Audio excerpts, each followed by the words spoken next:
Olá, meus queridos, a paz do Senhor sobre as vossas vidas, pastor Nelson Viegas aqui. Este é o meu primeiro React.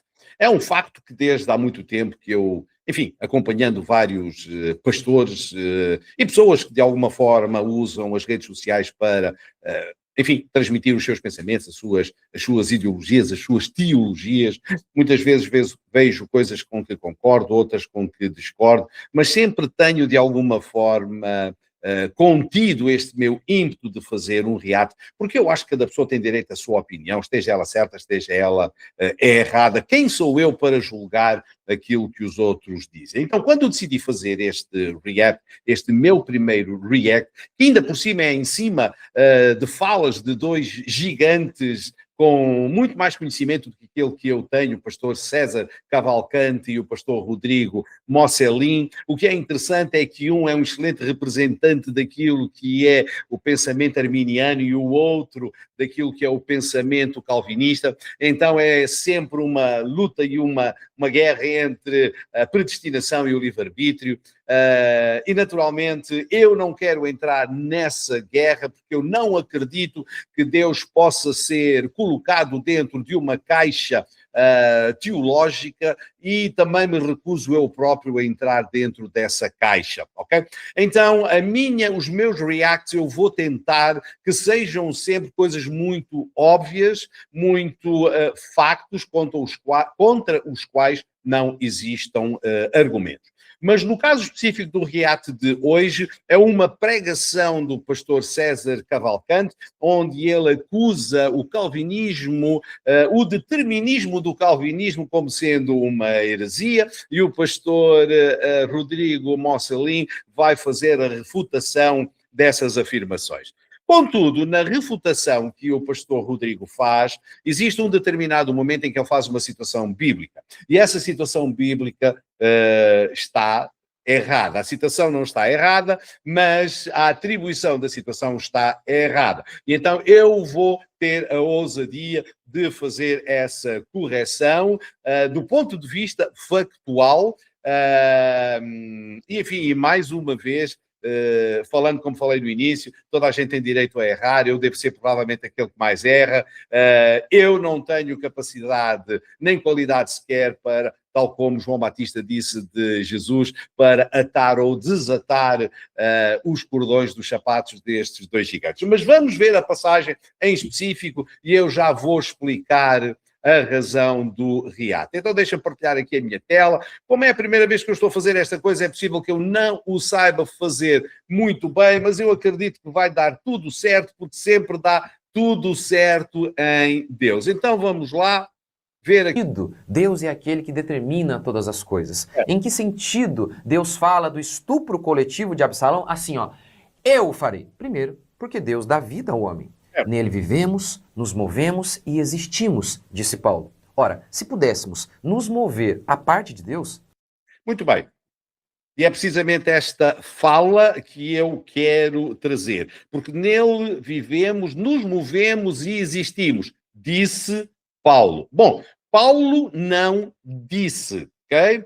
Paulo cita. Uma coisa é eu dizer, ok? Outra coisa é eu citar. Ele está, o pastor Rodrigo Mocelin, ele está a citar Paulo, afirmando que Paulo disse, mas Paulo não diz, Paulo cita. O versículo em causa é Atos 17, 28, e eu vou ler aqui para vocês e diz assim: pois nele vivemos, nos movemos e existimos, como também alguns dos vossos poetas disseram, porque dele também somos geração. Então nós temos aqui duas citações, duas falas de Paulo, mas que não são de Paulo. Paulo está a citar dois poetas, dois filósofos gregos, a quem ele chama poetas, ok? Então temos aqui duas citações. A primeira é, porque nele vivemos, nos movemos e existimos. A segunda é, porque dele também somos gerações. Então, somos geração. Então, quem falou isto? Nele vivemos, nos movemos e existimos é uma frase de Epimênides de Creta, data do século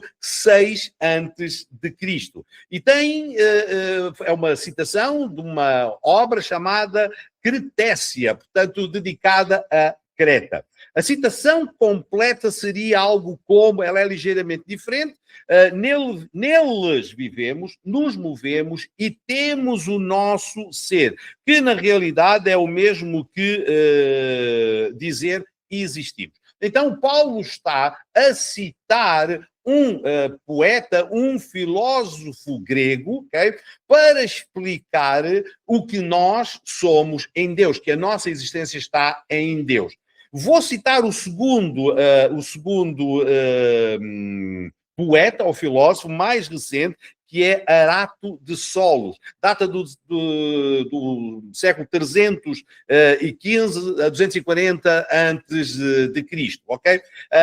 E tem a ver com uma obra que ele escreveu, um poema chamado Fenómenos. E esta frase também aparece citada por um outro filósofo, num hino chamado Clientes, o autor é o Clientes de Assos, que também cita, portanto, esta expressão num hino, num poema, portanto, numa canção dedicada a Zeus, ok? O texto original de Arato diz: pois somos também da sua raça. Então, Paulo está a fazer aqui o quê? Aquilo que todo bom pregador faz, que é criar uma contextualização. Se nós conhecemos a passagem, percebemos que Paulo, estando a pregar em Atenas, ele é convidado para ir ao Areópago pregar, enfim, apresentar Jesus, esta nova religião, aos sábios gregos. E no âmbito dessa exposição, Paulo começa por dizer que andando pela cidade de Atenas, viu templos dedicados a todos os deuses. Inclusive encontrou um dedicado ao Deus desconhecido. E é precisamente esse Deus desconhecido que eu vos apresento hoje. Portanto, este é a dialética, este é o diálogo de Paulo, esta é a exposição de Paulo. Então, Paulo cita aqui dois filósofos com duas frases para fazer a contextualização, dizendo: este que vocês servem, mas que não conhecem, é o Deus que eu vos apresento. Então, meu querido pastor Rodrigo Mosselin, fazendo aqui uma pequena correção, isto não tira mérito nenhum à sua sapiência, mas não é Paulo quem diz. Então, um abraço e até ao próximo reato. E não precisa ficar com essa cara, porque você continua a ser muito bom. Um abraço.